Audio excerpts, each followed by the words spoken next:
रोप से हजारी 14 तारीखનું વાવેતર કર્યું હતું। ગોલ્ડન ક્રોસ કુબીસનો આ ટાઈપનો કુબીસ વાવ્યું। કોઈ ભાઈને વાવેતર કરવું હોય ને 14 તારીખનું કર્યું। 8 તારીખ 23 આવડા મોટો થઈ ગયો છે।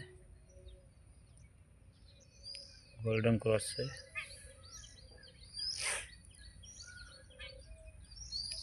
अरे मक्का पालक आया है तो देलो चली मक्का साइड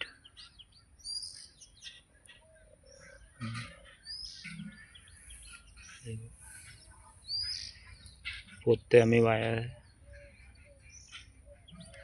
जो अपना मैंने मशीन थी वाया वो सीधी सीधी लीटी वाला मैं अमुक निंदा मन उजी गोल्डन क्रॉस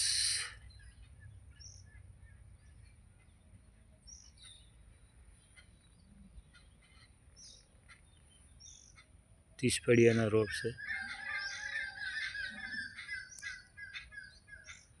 आवा ऊपर मोड़वो बजे सोयडो पूरी मोरी